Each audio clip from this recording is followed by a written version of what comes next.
আজকে শেয়ার করব একটা অন্যরকম আলুর দমের রেসিপি। পেঁয়াজ রসুন কিচ্ছু লাগে না, পুরোটাই নিরামিষ, বেশি ইনগ্রিডিয়েন্টসও লাগে না। আমি টমেটো কুচিয়ে রেখেছি, আর আদা আর কাঁচা লঙ্কা থেতো করে রেখেছি। আর এখানে দইয়ের মধ্যে 1 চামচ চিনি দিয়ে ভালো করে দইটাকে ফেটিয়ে রেখেছি। আলুটাকে ভালো করে ছুলে ধুয়ে মাঝখান দিয়ে কেটে নিলেই হবে। আর এবার কড়াইয়ের মধ্যে 1 চামচ থেকে 2 চামচ তেল দিয়ে আলুগুলোকে দিয়ে ভালো করে লাল লাল করে আমাদের ভেজে নিতে হবে।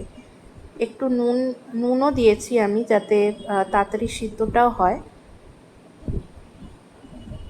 কিছুক্ষণ রেখে ভালো করে লাল লাল যতক্ষণ না হয়ে যাচ্ছে ভেজে নিয়ে ওটা সাইডে আলুটা আমি তুলে রেখে দিয়েছি। ওই সেম কড়াইতে আবার তেল অ্যাড করে সাদা তেল নিয়েছি। ফোড়নের জন্য শুকনো লঙ্কা আর কালো জিরে ফোড়ন দিয়ে আদা আর লঙ্কা যে থেতো করে রেখেছিলাম ওটা দিয়ে দিয়েছি। একটু ভাজা ভাজা হয়ে গেলে টমেটোটা দিয়ে দিয়েছি। এই সময় ফ্লেমটা হাই রাখবেন, যাতে টমেটোটা ভাজা ভাজা হয়ে গেলে আমাদের থেতো করে নিতে কড়াইতেই খুব ইজি হয়ে যায়। ভালো করে টমেটোটাকে থেতো করে এরপরে আমরা একে একে মশলা দেব। অল্প হলুদ গুঁড়ো, ধনে গুঁড়ো আর অল্প একটু জিরে গুঁড়োও দিয়েছি।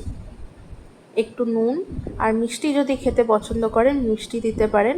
আমি একটু কাশ্মীরি মির্চও দিয়েছি রঙের জন্য, এটায় কোনো ঝাল হবে না, জাস্ট রঙের জন্য।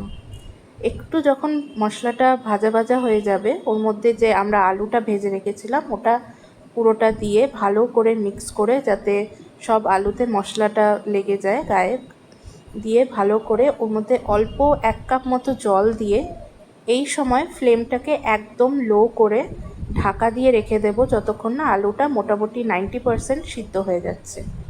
আলুটা দেখতেই পাচ্ছেন মোটামুটি সিদ্ধ হয়ে এসেছে।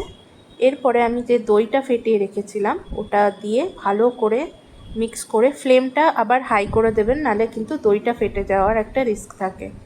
ওটা হয়ে যাওয়ার পর বাটির ধোয়া জলটাও দিয়ে দিয়েছি একটু, যাতে ঝোল হয়ে যায়। আর কাঁচা লঙ্কা মাঝখান থেকে কেটে আমি ওটাও দিয়ে দিয়েছি। লাস্টে একটু গরম মশলা আর ঘি চাইলে দিতে পারেন, আমি দিইনি। দিয়েই ব্যাস রেডি দই আলুর দম, একদম সিম্পল।